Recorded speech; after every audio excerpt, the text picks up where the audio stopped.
Conheça o Cotai Project. O Cotai Project pretende desenvolver um ecossistema financeiro global que dará 100% de anonimato, liberdade geográfica e financeira para todos os usuários de criptomoedas do mundo. O ecossistema consiste em uma corretora de criptomoedas, um banco digital internacional e um gateway de pagamento em cripto. Tudo isso dentro da Cotai Wallet. Não perca essa oportunidade e acesse o nosso site. Link na descrição do vídeo. Não existe precedente histórico de uma população muçulmana que vai migrar para um lugar, eles vão ter tantos filhos que eles vão substituir a população nativa e aquilo ali vai virar o Islã. O processo de islamização, ele é um processo que se dá, se você vai estudar a história do processo de islamização, de que forma? Pelo menos na Idade Clássica, né? Idade Clássica do Islã, Idade Média. Os muçulmanos conquistam um território, aquele território não é majoritariamente islâmico e não vai o ser por 400, 500 anos. O Oriente Médio, até a época das Cruzadas, você tinha, tipo assim, metade da população ainda era cristã. Pelas próprias pessoas que estudam aquilo ali. A região da Península Ibérica, né, da Espanha, né, moura, você chama de Espanha moura, mas, tipo assim, 30% da população, já no final dela, ainda era cristã. Então, o processo de islamização é um processo de conversão gradativo. E a mesma coisa vai acontecer no cristianismo. Né? Os cristãos, eles não vão chegar num lugar, na Europa, né? Não vão chegar lá e vão substituir a população local que tinha, a não ser com Carlos Martel, mas isso é um governante, né? Mas você vai ter a pregação e aquelas pessoas vão se convertendo gradativamente àquela religiosidade. O mito da grande substituição na França contemporânea, né, que os muçulmanos vão chegar na França, eles vão ter tantos filhos, que eles vão... cara, isso já está se provando errado de diversas maneiras, por quê? Quando um imigrante muçulmano chega na França contemporânea, o custo de vida dele não é mais baixo, porque ele é muçulmano, né? Ele tem um custo de vida de um cidadão francês comum. Ele vai ter expectativas de vida, emprego e financeiras que são iguais ao do cidadão francês. Então, ele vai ter menos filhos, ele vai virar um francês, né? Mas um francês muçulmano e com contornos daquela sociedade. Tanto é que, na primeira geração de imigrantes, você tem um número de filhos, na segunda geração de imigrantes, a curva, ela já fica muito, muito próxima da população local. Porque o cara não faz mágica. Tipo assim, o francês, ele bebe água e o filho do argelino bebe água do Rio Sena.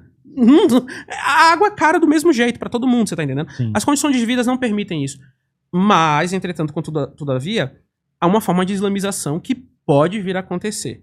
Se uma potência muçulmana se levantar, militar, e querer conquistar aquele território. Aí a cultura da elite de cima para baixo virar muçulmana, aí você tem uma conversão. Isso é o que historicamente acontece. Exato, historicamente acontece. Que não é uma coisa viável. É o padrão. Hoje em dia, hoje em dia não tem nenhum país muçulmano potente que queira conquistar a França, que queira anexar a França e que queira que a população francesa seja muçulmana. Você tem muito discurso, digamos assim, de pessoas que são idealistas religiosos. Eu quero converter os franceses. Agora, o problema do historicismo nesse tipo de análise é que ele não leva em consideração... fatores atuais. Tá? Exatamente. E a velocidade de mudança que a gente experimentou nos últimos 150 anos. Sim. Então, me parece que um dos grandes receios, e eu tô longe de ser um defensor da grande substituição, tá? Bem longe. Sim.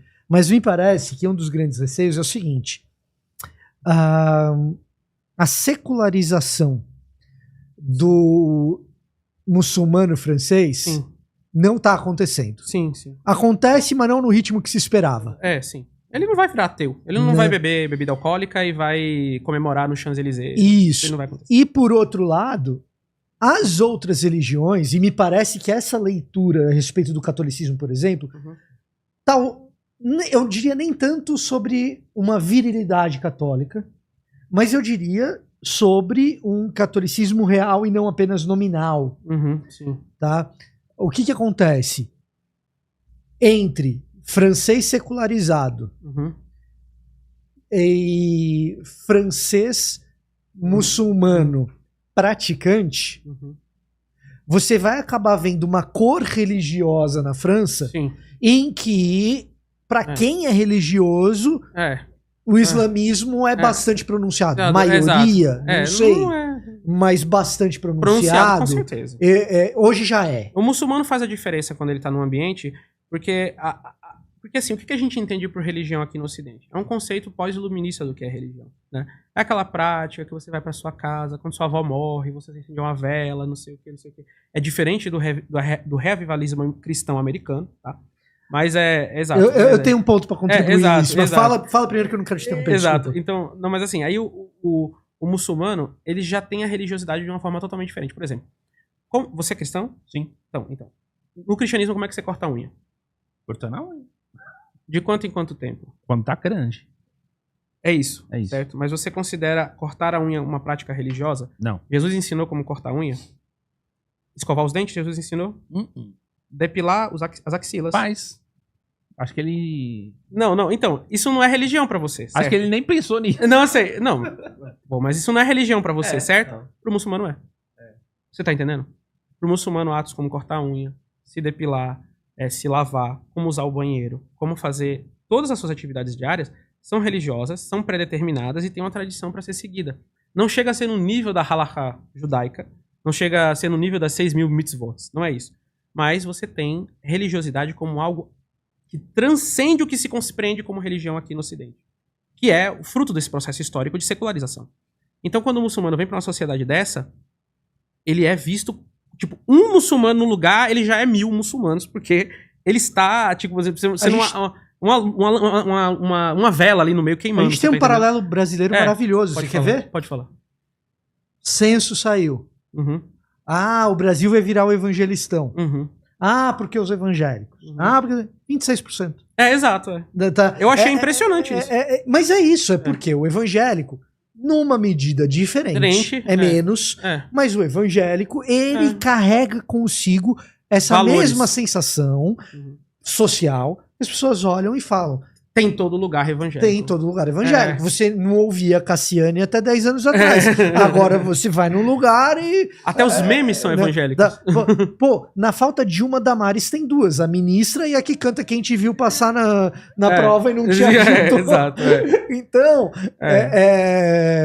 a gente experimenta no Brasil isso. Não é tanto evangélico assim, é 26%. Exato. Só que esses 26%, quando você... Tem uma espinha dorsal. Tem uma espinha dorsal e eles aparecem. Sim, isso. Da mesma maneira, você está andando, vamos sair da França, mas você está andando numa rua de Londres e você vê uma mulher usando... Londres já é um califado. Você vê uma mulher usando hijab, o que ela é? É, muçulmana, exato. Entendeu? Exato. Anglicana que não é. Exato. Então... Só que é interessante, sabe quantos por cento da população muçulmana? Eles já vão 5%. Você tá entendendo? A galera fica, o Islã tomou a Inglaterra, 5%. Tá entendendo? E assim, é interessante que a Inglaterra, até os anos 40, era o maior país muçulmano do mundo. Porque quase todos os países muçulmanos do mundo, exceto a Turquia, eram governados pela Inglaterra. Agora, tem uma coisa que eu acho que também é importante na questão europeia, que em alguma medida acontece nos Estados Unidos de um jeito diferente, que é o seguinte. Quando você anda nas universidades, você percebe a presença muçulmana de maneira muito pronunciada. Claro. De uma maneira que 10 anos atrás não tinha. Não tinha. É porque é por causa do recorte demográfico do muçulmano que vai para os Estados Unidos do muçulmano que vai para a Europa. O muçulmano que vai para a Europa, ele vai a pé, muitas vezes, de barco, pobre, entendeu? É um trabalhador braçal. Nos Estados Unidos não tem como você atravessar o Atlântico de bote, né? Então, assim, o muçulmano que chega nos Estados Unidos é um muçulmano que tem dinheiro, é um imigrante de um recorte, assim, mais... Ele já era universitário no país dele. Eu tenho contato com a comunidade muçulmana americana, assim, muitos amigos lá.